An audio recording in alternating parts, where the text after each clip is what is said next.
recorded? Okay, the record is on, and let's carry on. Okay. Now if you can recall, we have mentioned the fact that the beam, when beam is say laterally supported,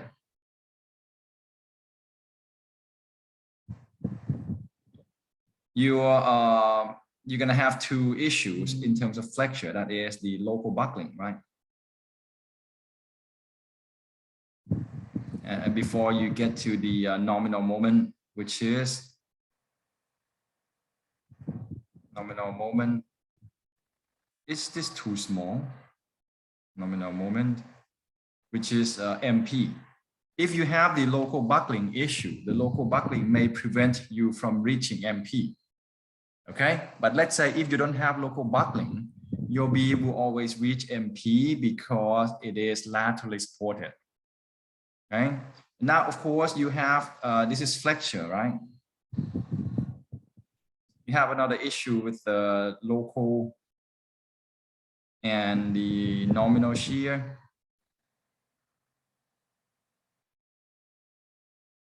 And this is shear. Okay, you have to check that, and then the serviceability. This is the normal stuff where you shouldn't forget. Now, what if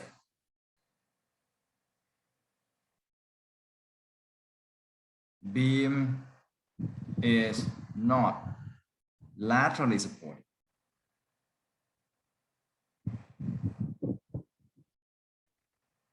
So if you can recall compression member, the unbraced length becomes the issue, right?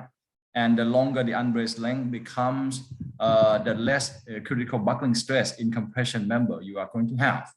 So the same behavior, the same kind of thing should be expected to occur with the flexural member as well.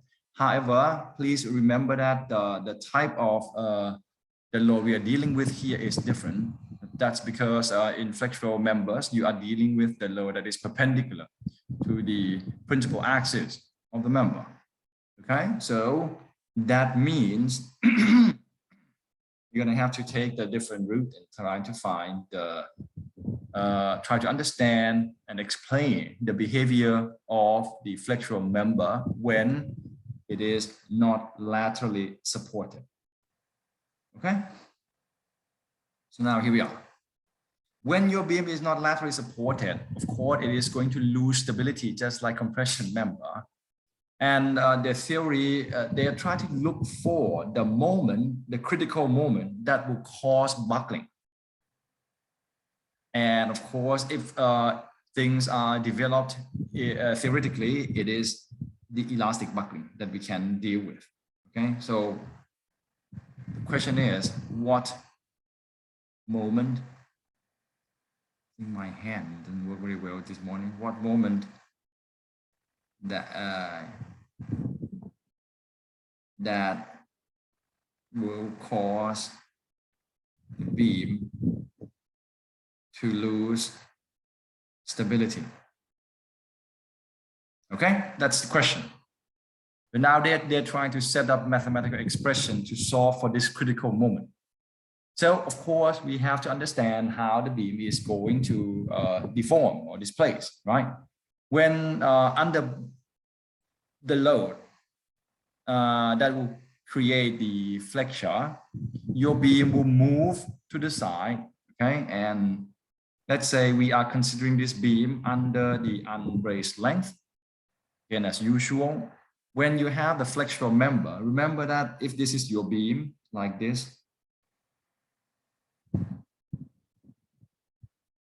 your beam is now being loaded by the moment. Okay, it's not the axial force. So the question is, how much is this that the beam can handle before it loses stability? So when the beam is going to lose stability, it will move to the side like that and twist. See, it will move to the side and twist. So it will have both rotation here, where this is the center of rotation, and it will also have the lateral displacement. So this instability is called lateral torsional buckling. Okay, it's the same kind of instability that causes our structure not to be able to handle the load to its maximum capacity. In compression, we have the axial force that causes flexural buckling. Okay, in flexural members, we have bending moment that will cause the beam to suffer lateral torsional buckling. Look at the names. It means that your beam will have to move to the side. See that? That's the relationship. It moves to the side and it will also twist. Okay. It has to happen all together, which means if your beam can only move laterally, it will not suffer this lateral torsional buckling. Or if it can only twist, it will not suffer lateral torsional buckling. So you say it has to happen simultaneously. Okay, so that means you can prevent either of them. If either of them cannot happen, your beam can be considered braced for bending at that point. For example, I may choose to prevent the beam from moving laterally, or I may choose to prevent the beam from twisting. Okay, prevent either. That would be called the bracing. Okay, and remember, the flexural strength is based on the unbraced length, not the length of the beam. Okay, the key is the unbraced length. Okay, so let's take a closer look. Now, I'm not going to dive into details because I don't think it's going to help you that much nowadays, but let's take a look at the first one. Okay, the first one, the beam has to move to the side, right? Thus the name lateral.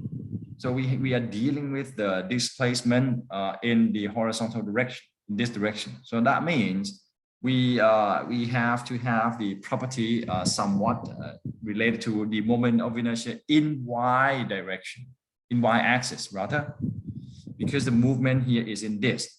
Okay, so if it moves down like that, when you look at it from here, this the direction of the movement is this, right? It's moving up and down in x direction. So that means it is bending moment about this axis. I don't know why I wrote down z, but actually this is Iy of the section. Okay, so, and this is the double integration equation. But in a nutshell, the property that involves the lateral movement of the beam is the moment of inertia in y-axis. Okay, so that's the first one. The second one is because the beam is going to twist. This is not easy to deal with. So let's just get this over with in overview. Okay, when we have the section like this,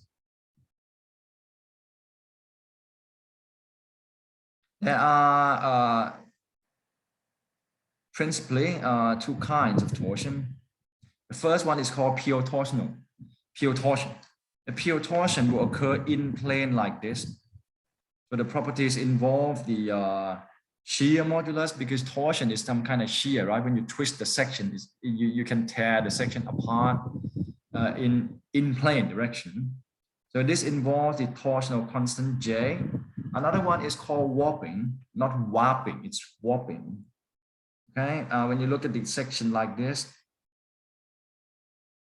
the warping will bring this section out of plane like that. It's going to move out, and another on the opposite direction, it's going to move inward like that. So yeah, this is what we call warping. Okay, and it involves what we call warping constant, or CW. So this is to say that because our beam is going to deform, laterally and torsionally. So we need to study the property that is Iy and two torsional constants. One is called, the first one is torsional constant itself, the in-plane torsion, like this, just twisted in this 2D plane. Another one is called the warping, where your section will be twisted and it just got warped out of the plane. Okay.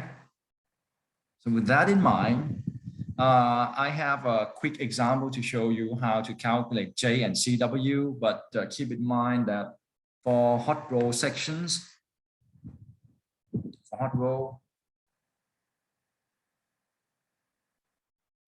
these numbers are available in the table, which is the basic table, this one. Okay, so if you go, you see the last columns there, that's a J for the hot roll section, and that's a CW. Look at the unit, see, J is to the power 4 and CW is 6. Okay, so you don't need to calculate this, but if you have to someday, this is how. Okay, J is torsional constant, so it's basically the summation of BT cubed over 3 of any piece. And T is always the thickness, B is always the width. Just take a look at this. This the J for this section is going to be 2 of the flanges. You see, that's a flange. Okay, because this is a plate 150 by 12 millimeters. So B is 15 centimeters. I use a centimeter now. And T is always the thickness, so it's 1.2 cube. And for this piece, it becomes 42.5 multiplied by 0.9 cube. Okay, this is negligible. Okay, Iy is that, and CW is h squared Iy over 4. Iy is easily calculated by taking into account the two flanges. And h would just be the distance between the two centroids of the flange. No, it's, yes, right, that's right. Okay, that's the one. So that's how we can calculate that, but for the time being, I don't think you need to do it. Okay, we have everything covered for the hot roll section. Okay. So now, basic case is that in order to calculate what is going to be the moment that will cause lateral torsional buckling, we're gonna have to solve the equation, and it comes out to be like this. Okay, the critical moment is going to be a function of Iy, J, and CW. Somebody solved this by using the high level of mathematics, but in fact, it's something that you learn in calculus 2. I don't know if I could get this right. Yeah, you use this guy to solve for it. It's called L'Hopital, right? And yeah, the critical buckling stress under bending comes out to be in terms of this. Don't go crazy about it. It's just the basic idea that, see, this is exact solution. Okay. All right. But one thing that we need to know coming out of this is that this is developed by theory, true, but it's developed based on this free body diagram where you have constant moment. Okay, that's your beam.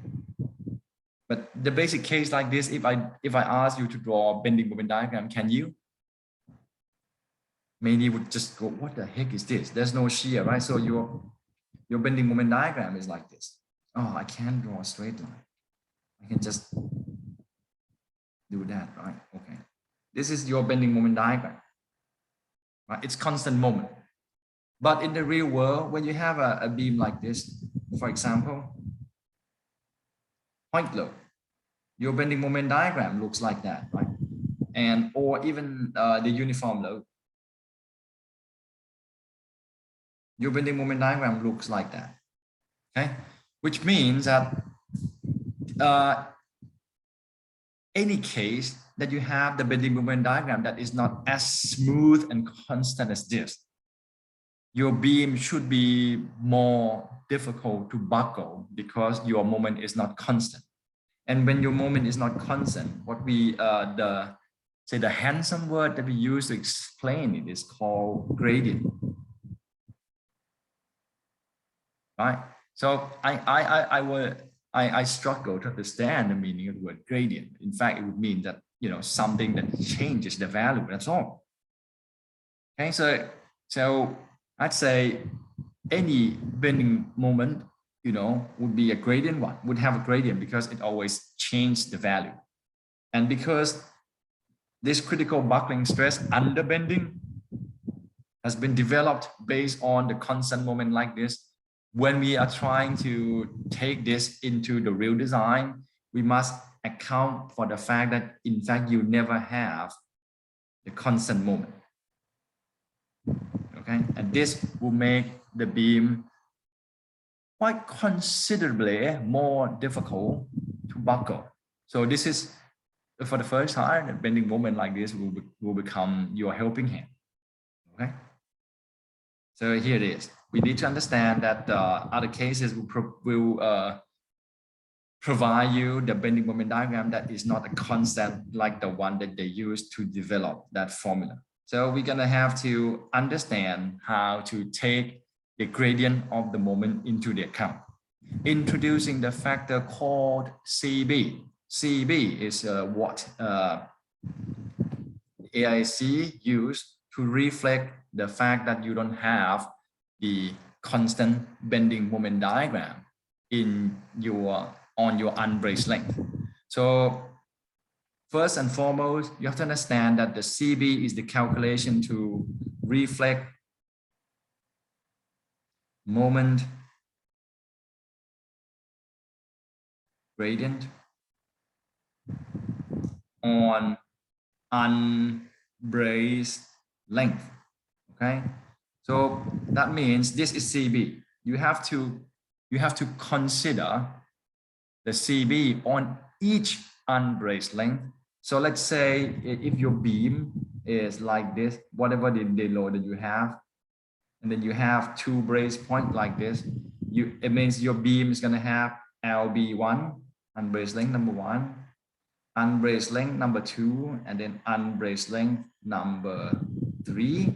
Each may have 3 different values for CB. You have to consider CB for each unbraced length, CB1, CB2, and CB3.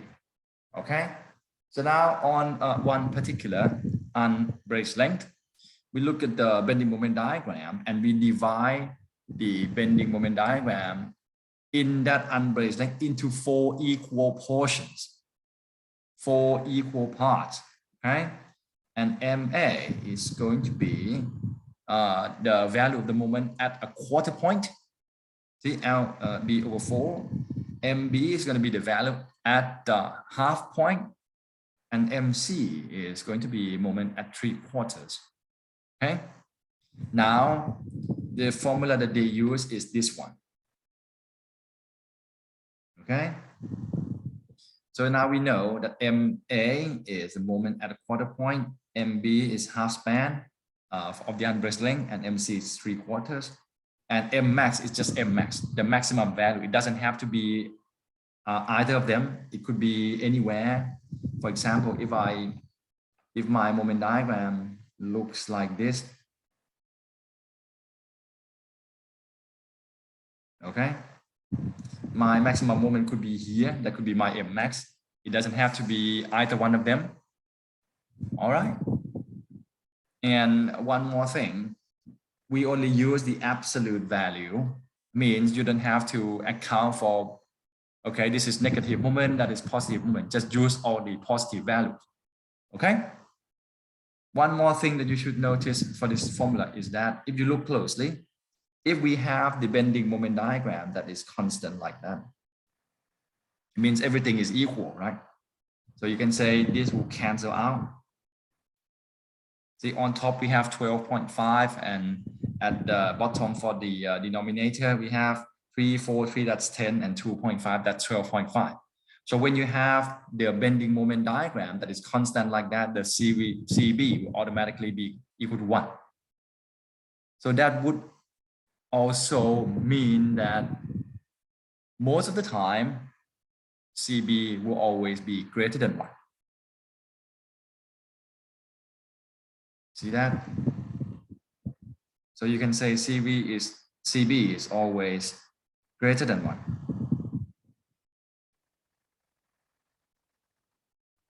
So that will come another frustration that I have always seen in the class. Some students will calculate CB and they get the value less than 1 and then they use it. CB is meant to enhance your flexural capacity, not to reduce it. And look at the formula. It's impossible to obtain CB that is less than 1. Impossible. Because we proved that if moment is constant like this, CB that you're going to get is going to be 1. That's a worst case scenario. So your CB should always be greater than 1. And it's there to help increase your moment capacity. Okay. So let us take a look at some examples of the CB. Not this one. Okay. The most common case you will find, let's okay, take a look at the first one. Let's say simple beam. Point load in the middle. P. No bracing. So the entire length becomes the unbraced length, LB. The bending moment diagram, automatically, you should know by now that it is going to look like this. This is PL over 4, correct? It's a basic formula you should remember. So at this quarter point, that is PL over 8, correct? Here at midpoints, PL over 4, so that another point, this is PL over 8. Okay, so that means if we are going to calculate CB, because PL, everything is the same for term PL, so I'm just going to leave it. So the calculation of CB will become M max is going to be PL over 4, right? And 12.5 at that, multiplied by a quarter. At the bottom, the denominator, it's 2.5 multiplied by M max, which is PL over 4, plus 3MA, which is PL over 8, plus 4MB, which is PL over 4, then plus 3MC, which is PL over, almost made it. Move it a little bit. Okay, I can forget about it. And this is PL over 8, okay? So here we go. CB in this case is equal to 1.32. You see, that's 32% increase. For the typical case where you have the point load at midspan, CB is going to help increase your moment capacity by 32%. So let's move on to see another case. Now, let's say it's the same case here. Simple beam. Point load in the middle. But this time I have brace point here. Brace here in the middle. So, okay. Now you have two unbraced lengths, but because they are symmetric, so we can consider just one part. Now this calculation of CB will be based on this moment diagram, correct? Because this is the bending moment diagram on the unbraced length. Okay. Right here, the maximum moment is PL over 4. Now you see the moment at a quarter point here will be PL over 16, right? At midpoint here it becomes PL over 8, and here it is 3 PL over 16. So the CB now will be equal to 12.5 multiplied by M max. Remember we have the PL term for everything, so I don't write it because it's just gonna cancel out. So M max now becomes a quarter, right? PL over 4 divided by 2.5 M max, which is PL over 4, plus 3 MA. MA is PL over 16, right? It's 116. Plus 4 moment at a half point, that's 1/8. Plus 3 applied by moment at 3/4, that is 3/16. Okay, with that, now in comes 1.67. See, this becomes the typical value for CB for a triangle. See, triangle. CB is always 1.67. And as far as I can remember, you know, in the exam or in anywhere, only maybe a handful of students would record that a triangle like this would give you CB equal to 1.67 or 5/3. Most of the students will just have to calculate because they don't care. Just, okay, common case like this, you should be able to remember. Without bracing, a full triangle like that, a full symmetric triangle like that always give you 1.32. Now, another interesting case is the typical case where you always have, that is the beam carrying a uniform load. Okay, your bending moment diagram will look like this. Okay, and with M max being WL squared over 8. Okay, and that is also a moment at midpoint. Now we need moment at a quarter. Here is going to be equal on both sides because of symmetry, right? And the moment MA and MC is, you know, the calculation say it's 3/32 WL squared. Okay, you can do it yourself. I don't need to show it. It's like kid stuff. So the CB is going to be 12.5 M max, that's 1/8.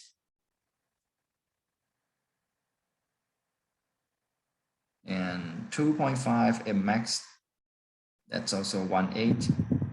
Plus 3 MA, that's 3/32. Just erase them all together.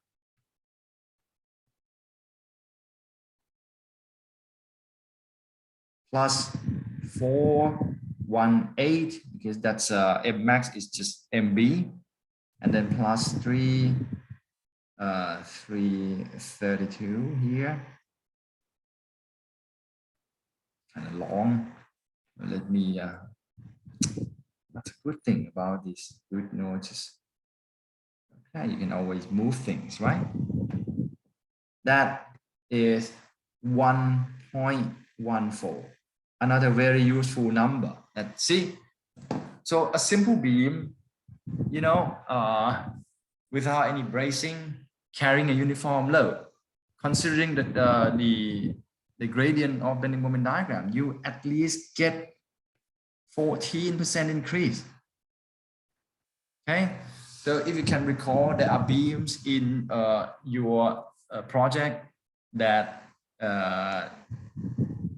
does not support the floor, so their length becomes the unbraced length, and they will carry the wall, for example, and that becomes a uniform load. So to design those beams, at least you will have a help of 14% from the fact that those beams carry uniform load.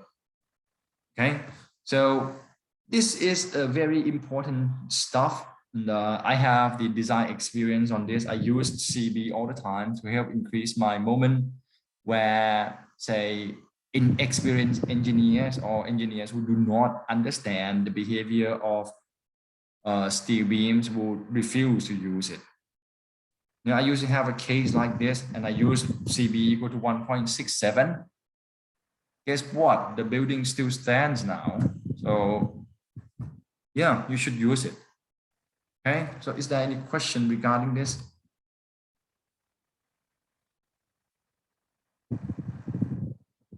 Any question? Okay, crystal clear then? So we go back to this. Now we know that if the beam is not laterally braced, it may lose stability in the say the deformation that we call lateral torsional buckling. Okay, and we have the formula to investigate and give us the approximation of the moment that will cause the beam to become unstable. The formula has been developed by using the properties that involve the displacement in that regard. So it has the IY and the some torsional properties. But again, the formula for the approximation is based on the fact that the moment is constant on that unbraced length, which most of the time it isn't. And therefore, we need to find a way to help increase the moment capacity, because the fact that moment is not constant makes the beam more difficult to lose stability. And that factor is called CV. So let us move on. Okay. Another case is this. When you have a cantilever beam like this and the end of the beam is not braced, you have to use CV equal to 1. Okay, that means that the tip of the beam can just go berserk like that. Okay, we are not allowed to use to get the help from CV, so to speak. Okay, and this one says here that the lateral buckling strength is going to be affected by the load location. Generally, we load the beam on top like this. All right, because this is our beam and the load comes in here on the top. And this is the good position to have, because your beam will move to the side. So we have it like this, it helps. This one will be the negative one. And generally we have this, so we are not much concerned by it. You know, I've seen this a long time ago, and yet I have never seen any, say, approximation or design model or any formula that will reflect this kind of load location at all. Okay. Now, one more thing that you need to understand is lateral torsional buckling will not become your concern when, say, you have the weak axis bending. You remember? Say, when you have your section like that, okay, weak axis bending is that your load's coming like this, okay? So why is it not your concern? How can I rotate this? I can cut it, right? And I can paste it and rotate it. Oops. Okay, so this is weak axis bending, correct? So that means when you have a weak axis bending like this, lateral torsional buckling will not occur. Why? If anybody can tell me why, I'm going to give you like 5% extra for the entire semester. It's like a torture, because you wouldn't know. But I believe I may have known, you know, but anyway, it doesn't matter. It's simply because when you have the lateral torsional buckling, if you go back here, you see, this is top view of your beam, right? The beam is loaded throughout this, okay? So you do not see the load just coming down on the beam like that, okay? Now, this one will go to the side because this, say Z, it says Z here, but I just, to reduce confusion, let's just call this Y, okay? the y-axis is much weaker than the x. That's why when you have the load here in the vertical direction, the load can kick your beam out to the side because Iy is much smaller than Ix. But the same cannot be said when you have the weak axis bending, because here when you load the beam like this, this is the x-axis, right? The typical x-axis of your section, which is much stronger than the y-axis. So your beam will not have that because it cannot move to the side because of the fact that Ix is much more stronger than the Iy. So we are not going to have the lateral torsional buckling if you have weak axis bending because of that. Okay. The next one is, say, when you have approximately Ix equal to Iy, what does that say? Says that this means that when you have a box section like that, square section, this one doesn't have lateral torsional buckling problem because Ix is approximately equal to Iy. Okay. And another one is kind of tough one when torsional stiffness is greater than in-plane stiffness. Okay, so we can just skip that. All right. Anyway, now let us move on to the behavior. If you don't have any questions, of course. Now, in the similar fashion, we must consider the local buckling as before, shear 2 and submersibility 2, if you could, and if you have to, and also residual stress. They always go hand in hand with those stuff. It doesn't mean, okay, we are now talking about the beam that is laterally unsupported and we can forget about that. No. Okay. Now, let us take a look at the behavior now. You can see that this is the design curve that we are going to use. It looks pretty much like the one that we have before with the flange local buckling, and yes, it is. But now, instead, we have this limit as the LP instead of lambda P. When you consider the local buckling in flange or in web, you have the limiting values for the flange lambda P, F, right? Lambda PF and lambda RF. And in the web, you have lambda PW and lambda RW. This time it becomes LP and LR. What does it mean? It means that when you consider the unbraced length of your flexural member, if your unbraced length is less than this limiting value LP, your beam is going to get MP. Yet, I believe I missed that. This is MP. Just like flange local buckling, when you have compact flange, you can reach MP.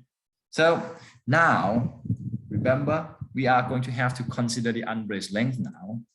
But still, if your unbraced length is less than LP, if your unbraced length is less than LP, you're still going to get MP. And please notice that this is MR, the residual moment. We consider the residual stress by taking 30% off My, okay? Residual moment MR is basically 0.7 Fy multiplied by Sx, elastic section modulus, okay? If the unbraced length exceeds Lr, you're gonna have the elastic beam where its behavior can be explained by those formulas that have been developed by mathematics.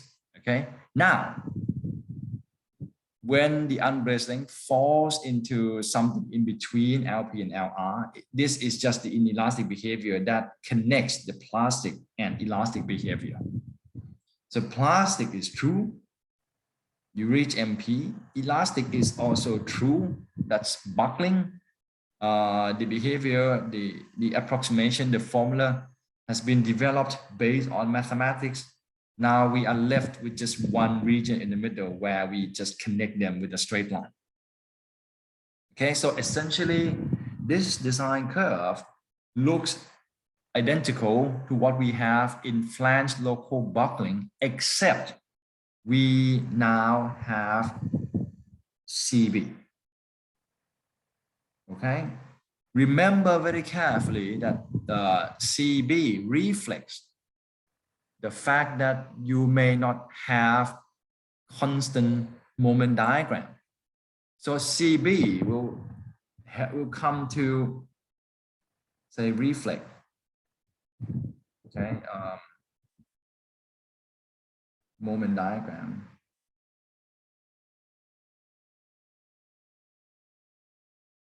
Gradient. Meaning you have CB only with lateral torsional buckling. Okay. You can only have CB with lateral torsional buckling. You will not have CB in local buckling. Okay. CB not in local buckling.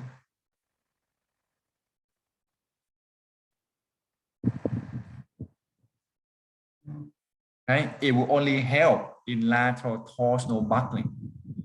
And the value of the CB will help raise this line.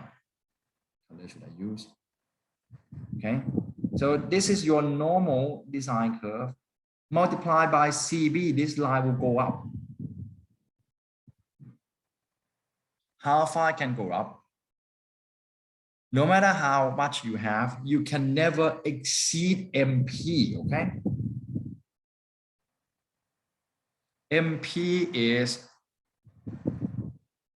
your physical limit of the section, because the section is going to form the plastic hinge at that location. So the most important thing here is that CB helps increase your nominal moment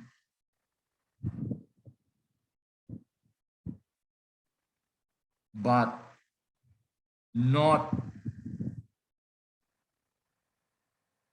greater than, let's say, not beyond MP. Okay, so that becomes your ceiling here. All right. In other words, I can just write the formula for you here. Remember that for the inelastic region, it's pretty much the same as for flange local buckling, except now you use the unbraced length here instead of the lambda, and you have CB. So when you multiply this chunk by CB, you gotta have your upper limit here, cannot exceed MP. And this rather crazy looking formula for elastic zone. Okay, so without going crazy about it, you can see that it has to have the torsional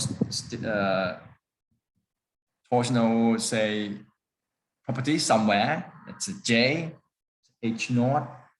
I think CW is gone. You still have CB in there. And to prove that this is the solution from mathematics, you see, it has the pi square there. So it's something about differential equation again, isn't it? Yes, it is. Okay. And we have another value that you should use. That's the RTS, which is also available in this table. So you see, this table will give you H naught, which you also see in the formula, RTS, and the J. So with this table, you have these properties for every section.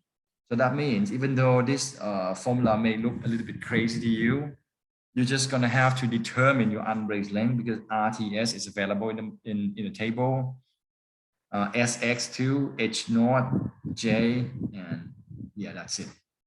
C is equal to 1 for doubly symmetric section. Okay.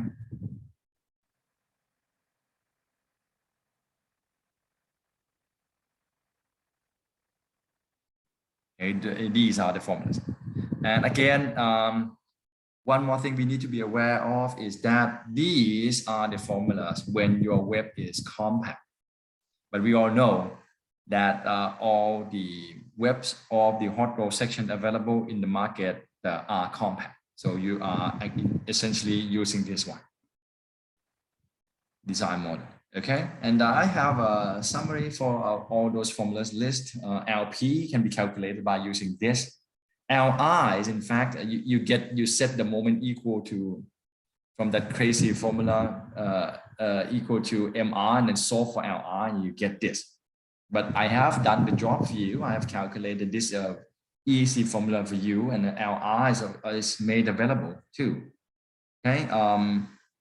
So you see LP and LR are available in this table. See, LP, LR, you don't have to calculate that. You just look at the table and then pick the values.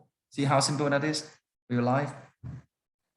Okay, so you already have that. RTS, you have that. CW, maybe you have to use sometime, but not likely. C equal to 1 for doubly symmetric. And for the channel, you use that. So you have everything. Okay, and this is picture we have already mentioned that the length between the brace points is your unbraced length, and in a case like this, you're going to have to consider this length, how where it falls into our design model. This is LB. If LB is less than LP, this beam can still reach plastic. If it's greater than LR, you have your elastic stuff.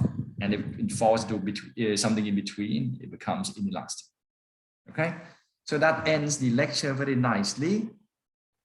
We have more examples to look at, but then it's essentially the same. Okay, so any question?